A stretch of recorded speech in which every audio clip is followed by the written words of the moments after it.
Even berries. Praying one day Big Red will win the NIT. Ham is the water of meats. Ham the water of meats. Ham is the water of meats. Someone needs for bacon. Ham is the water of meats. Ham is the water of meats. The Big Ten must have done their little 6-day window thing because we never got the blessed television time announcement today about the Illinois game. So are we just in a holding pattern here? Are we on the 6-day window? Is that how this is going to work? Yeah, it might be a 6-day hold. Would have been nice to hear something, but of course this is the conflict. Side is not going to announce anything. So, oh well. There he is, Jack F. Mitchell, excited for another 11 a.m. game. Though I would contend that this game probably should be played at 4 a.m. because I don't know if anyone should have to watch this outside of friends and family. I mean, whoever would have thought that these two teams would have entered this game a combined 0 for 5. Every stupid game is going to be 11 a.m. because it's going to ruin the rest of your day. It's going to maximize the amount of time you can be miserable and angry and not enjoy any other football. I hate 11 a.m. games. I hate this season. That game was just, that was so, that game, guys, oh my goodness. It was like they took the worst thing out of everything, every Husker foible for the last decade, and then wrote a script of a game and put them in there and just say, hey, remember all this terrible stuff that happens every other game and it's super predictable? Well, let's roll them out in order for you to see one by one so you can remember. Hey, how about 2 back-breaking turnovers? What about devastating penalties? Don't forget bad snaps and kick returns that you shouldn't give up. We'll put them all in there. One game, and it'll be a microcosm of your misery of a decade. It was like the greatest hits of Nebraska failure the last decade. Now that's what I call Nebraska failures, Volume 8. That's good. At least there were at least we didn't have the Melvin Gordon runs for 420. That's true. Northwestern didn't have a lot of big plays, so I guess there's that. That's a different era. This is the new era of futility, where it is caused in even more frustrating ways. Because it's ugly. Like when Nebraska goes down and the offense looks good in that first drive and looks kind of fun, you're like, okay, this is something. They're passing, they're moving the ball, and then that penalty flag, and there wasn't one Nebraska fan who didn't see that penalty flag and say, nope, drive over. And sure enough, drive over as soon as that penalty flag was absolutely. Every penalty this year, guys, has been just unovercomable by this team. And they happen constantly.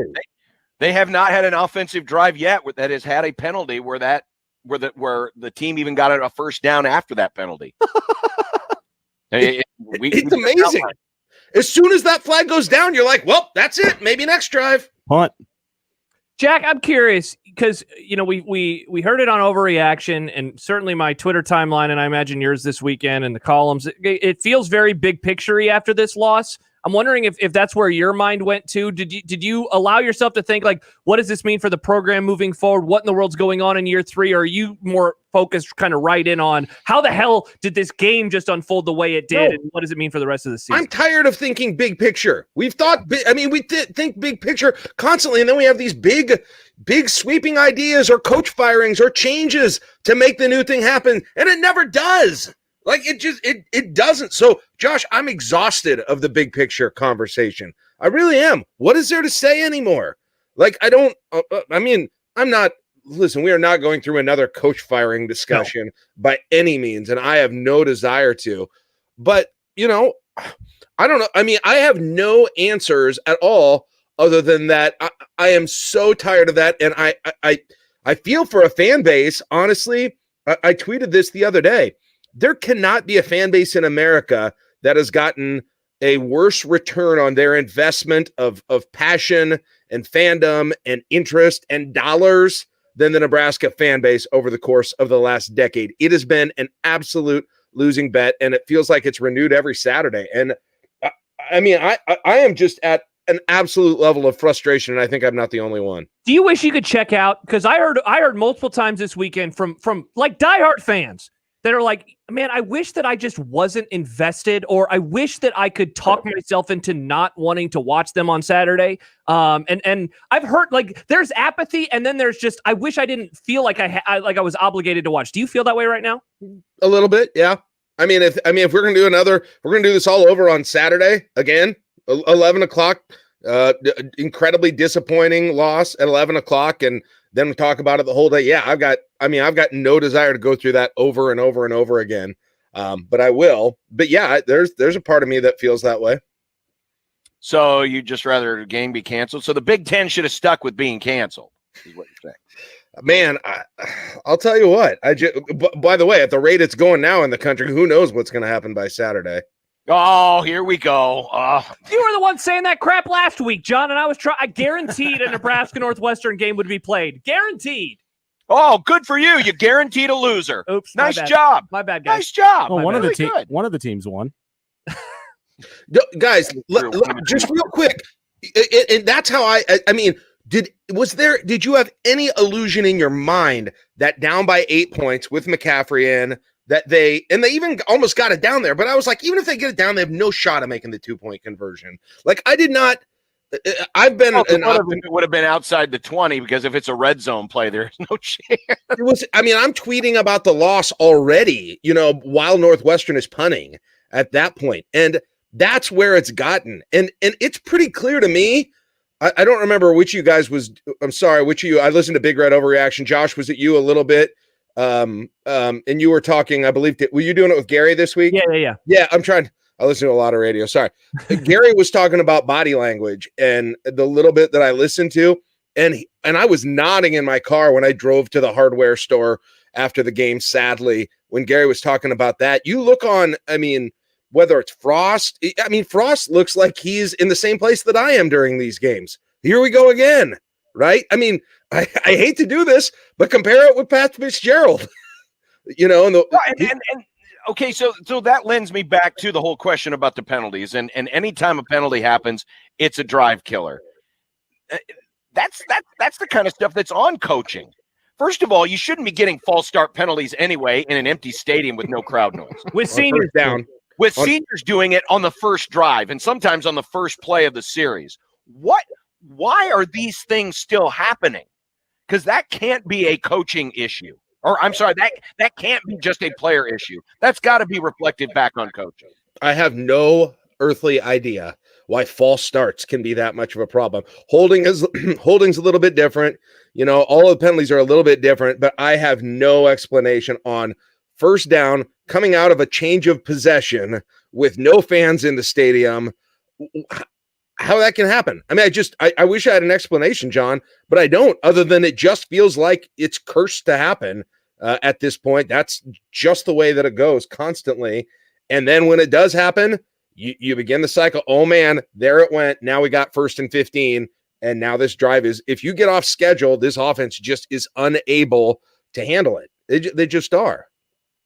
Which is weird, because this offense, when it's working, is supposed to be predicated on getting chunk plays. This isn't a Western E type offense that's 3 yards in a cloud of dust and an occasional 5-yard play. That's not what that is. But that's not this offense anymore. I know it's not. Yeah, I know I'm agreeing with you, John. This is a. You hope you might get a chunk play if there's a big quarterback run. Other than that, scary. I hate to come down too hard. It looked like they were playing, the offense had a playbook that they had seen for the first time this morning, and it was built for someone else's offense. It was just, I know people say Frost is overly cute, but still this frequency of trying to get people the ball horizontally with this passing game. At this point, put Wan'Dale Robinson at running back. Put him back at running back at this point, like he did last year, instead of setting up these passes that are bad passes. And he's got, a second to make a move, and the people coming at him at 100 miles an hour. I do not understand the insistence on that horizontal passing game. It rarely works. And it feels like there just are not plays in there that work when you're inside the 20, as you mentioned, John, and when you got, 2nd and long or 3rd and long at this point. And it felt like every drive was the same thing. a run up the middle by Dedrick Mills that went for 1.5 yards, right? And then a horizontal pass that went for 2 yards, and then complete on a third down pass a 5-yard out when it's 3rd and 10. I mean, it's baffling. So, Jack, what did you think of what the offense looked like when Luke came on to the field? Because Jim pointed out in our first or second segment, he said Adrian Martinez's completion percentage Saturday, 44%, was bad, but considering the majority of his throws were of the dink and dunk variety, makes it look even worse. I swear at times it looks like he has the yips. And I think that that's a pretty good way to describe how he looks. Everything looks slow with him, like he's just thinking about every single thing that he does. But I did think that the offense, it looked different when Luke came onto the field. Is that where you're at too?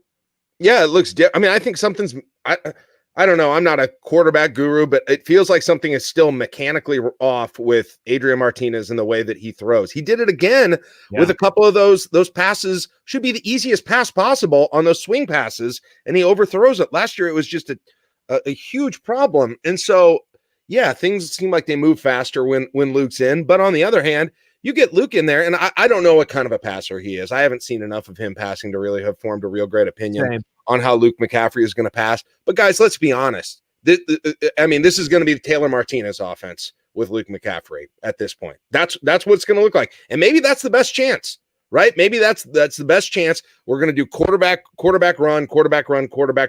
That's where we're going to make our hay at this point. Maybe that's what they need to say. Can he hold up for that?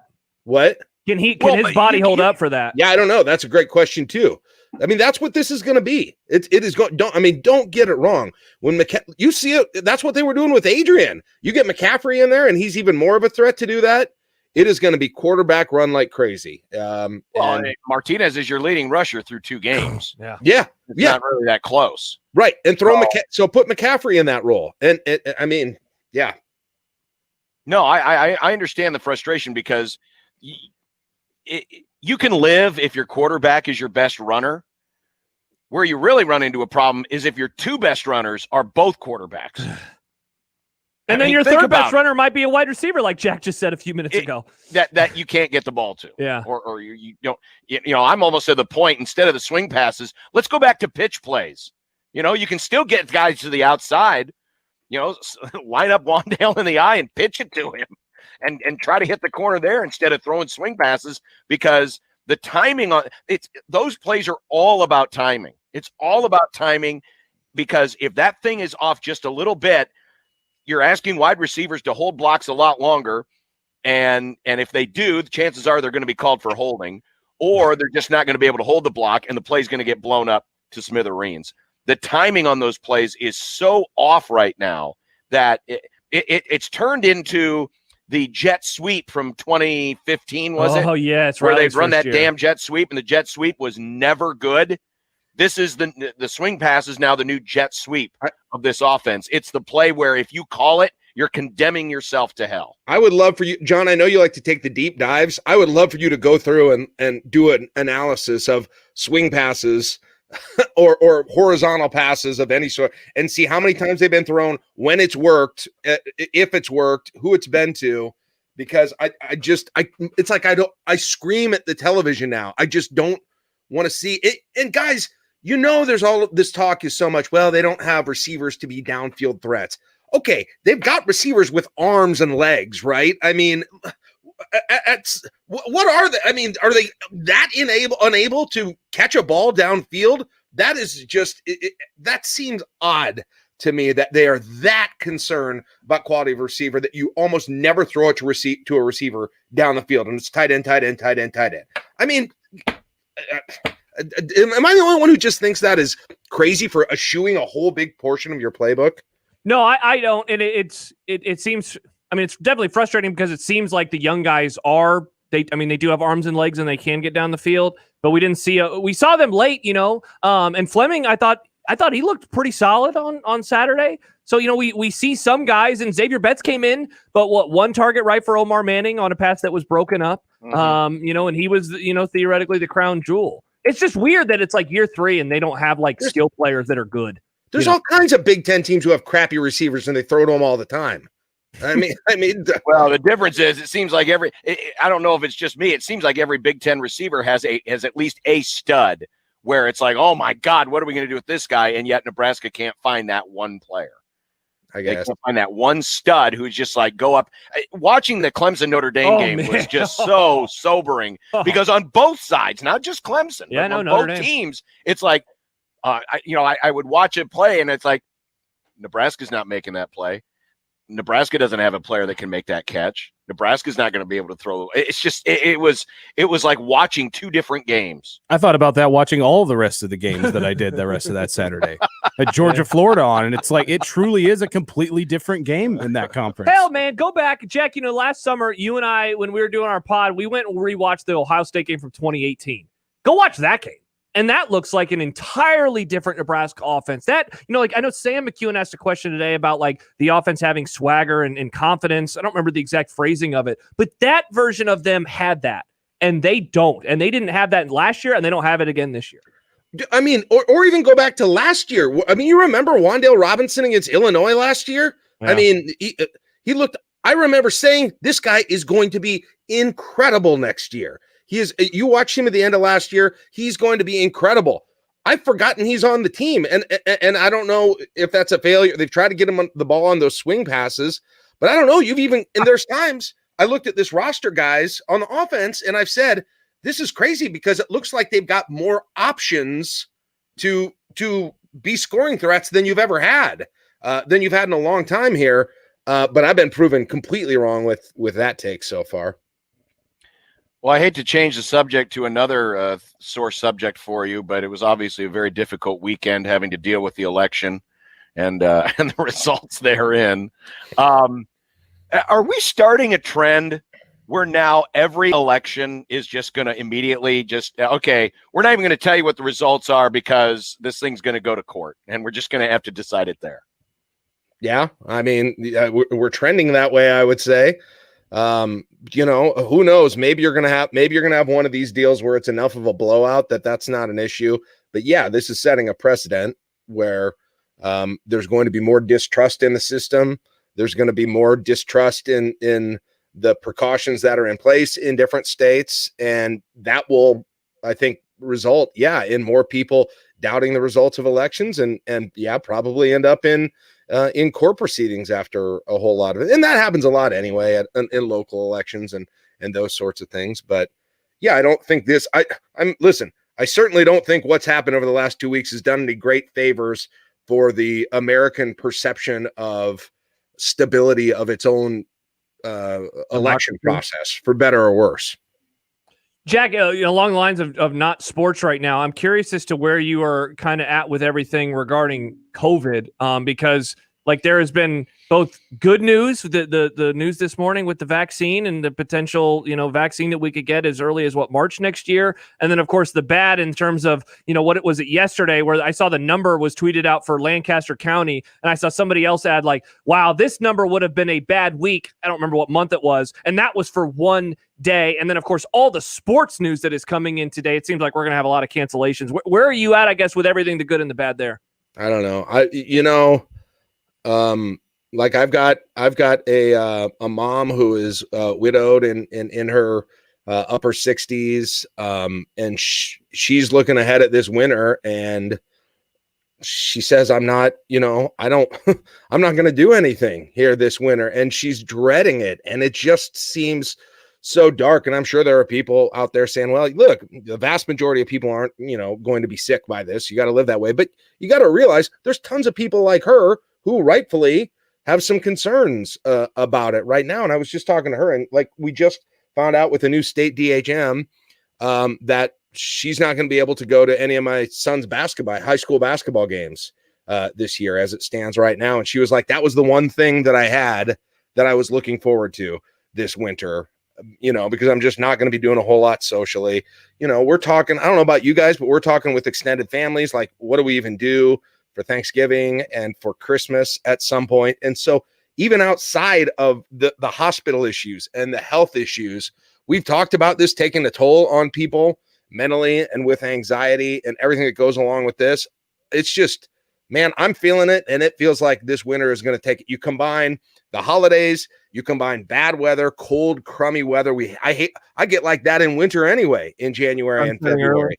And I mean, let's be honest. Even the good news about the vaccine, the most optimistic timelines seem to say that's coming in widespread use in late winter, early spring at this point. So, I mean, we're buckled in for this winter. I hate to sound so negative about it, but man, there's a part of me that wished I didn't care about it. And I was doing the whole, hey, you know what, whatever happens, happens. I can't live my life in fear. Because that'd feel a whole lot better than right now what reality is. So I don't know. Sorry, that's really dark. Well, so were you surprised, even though they finally were able to announce the Golden Window Classic, which is Nebraska's multi-team event, but that they're going to have 25% capacity at Pinnacle Bank Arena? Was that surprising?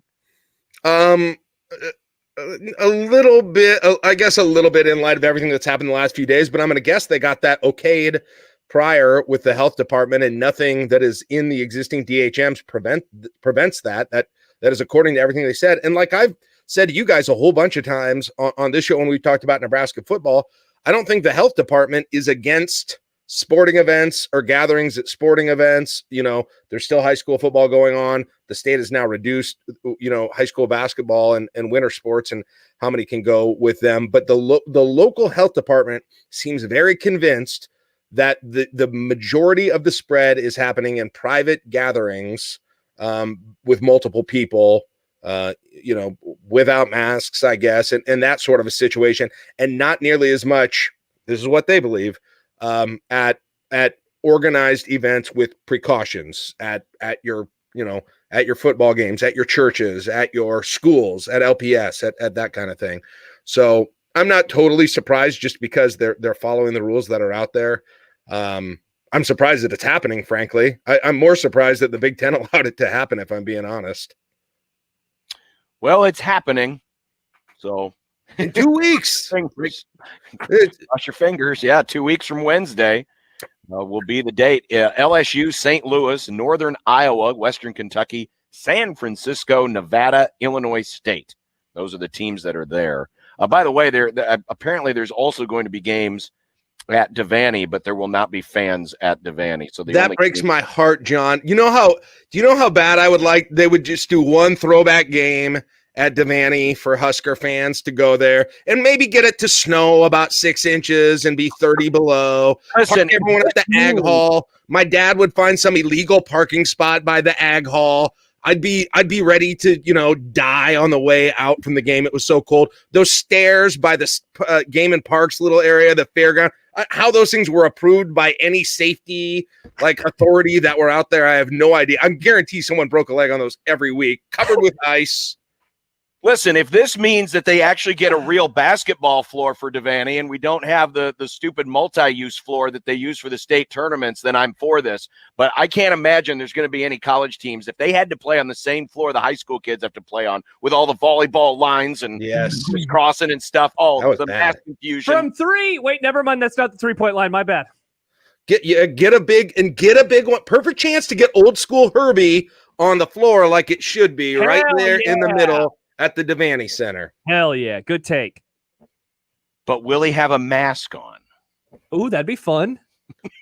By the way, Jack, Stibbs, plug your ears. A great take from you. A surprisingly great food or beverage take from Jack Mitchell this morning when he said that the Freestyle Coke machines are thumbs down. I agree with Jack Mitchell on that take. First of all, who's going to places? Where are the? I don't see these things in the wild. In Lincoln, they've got one. They've got them at Mr. Good Sense, and they've got them at Taco Inn. I know Burger King. There's a movie theater. Good amount of movie theaters do. Yeah, if they have Coke, they have it. Well, you got to remember, our movie theaters are Pepsi theaters, so we don't have. That's a shame. I guess I don't see it. I don't see much of them. But if I can get the color-coded chart of all the different flavor combinations that are acceptable and not acceptable, there's your next challenge. That's part of the problem with it. 98% of the flavors that thing makes, nobody would ever want. Oh, good. Root beer with orange in it. If you break it down, there are about 15 flavors that are good out of 10,000 permutations. What's Plus, the it point of ruins that? the flavor of other stuff. You get a Sprite and it tastes like a bunch of crap. It's with the Sprite. It's Oh, weird. good. Great Hey, mellow yellow. I mean, what Have any of the? you guys ever had to clean out the lines from one of those machines? I think Stibbs has, right? Stibbs? Yeah. It's pretty gross. The stuff, the coagulated sugars and stuff in the syrup that gets caught in there. Is that what that is? Oh my God. It's you would never drink another fountain pop again if you had to see some. My strongest pop take, and Stibbs won't like this either, but fast food restaurants that are Pepsi or anything and don't have Diet Mountain Dew, but have something, especially those Pepsi ones. Like the Culver's by my house, for some reason, got rid of Diet Mountain Dew. And they have like cream soda and orange. Why would you ever get rid of Diet Mountain Dew? What about regular Mountain Dew? Why don't you just have the regular? I got to keep If you my want girlish to figure. Josh, geez, you don't look like this by drinking regular Mountain Dew all the I time. know. I've only had like 5 or 6 pops all year. I've had about 400 Diet Mountain Dews. Gross. All right. You're well, gross. With that said, we will depart and thank you for joining us. Yeah, it was Stibbs. Stibbs is the one that put that graphic up. Hey, Not me. Stibbs, I'll send you more funny Super 70 Sports tweets as I see them today. Oh, can't wait. Sweet. Hey, look at this. It's grass. Here's a quote from a movie from 2012. Oh, man. Oh, look at this. Breaking news while Jack is on the air. Uh-oh. Kickoff time for Illinois and 11. Iowa. Let's What? see. The Huskers' home contest against Illinois will kick off at 11 a.m.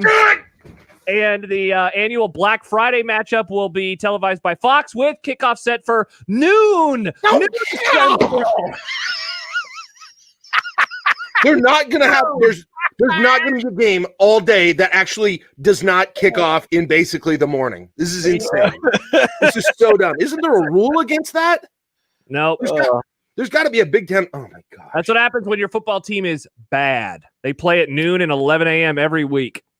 That means that I'm pretty sure I'd have to look this up. Are you saying the last time they played at noon?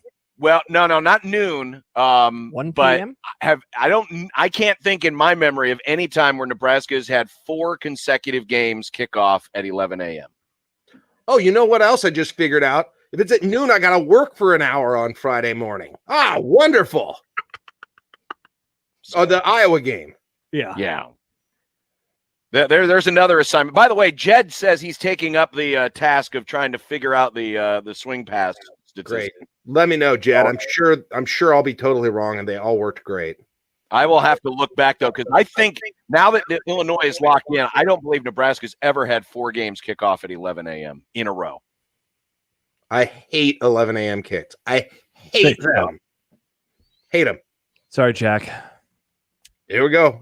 Just deja vu. It's just same day over again Saturday, coming up on Saturday. It's like Groundhog Day every Saturday. 11 a.m., loss, ruined day. Go try and do a project to get your mind off it. Don't want to watch If they any more lose to football. Illinois, there's some big problems. They're pretty bad. Oh, we got Penn State for it to happen with first, but yeah. I know. All right. Well, sorry we had to ruin the end of your day. Sorry, Jack. I would not have read that. I'm not. Josh wanted to break that news. I didn't. I didn't know what it would say. I Hey, was hopeful. Guys, 3 weeks and I'll have Husker basketball games to talk to you about on these Mondays. Yeah, that'll help everything. Yeah, what's that first Saturday? That the Iowa game and the Husker basketball debut. Oh, lovely. Super. I can't wait for that Monday. Hope things turn around in every sense possible. Here he is, the happiest man on earth. Jack Mitchell joining us. Have a great day. Bye, Jack. Bye, Jack. Love you, Sorry we had to Jack. ruin your life. We will be back, and we've got more coming up. It's Unsportsmanlike Conduct on 1620 The Zone.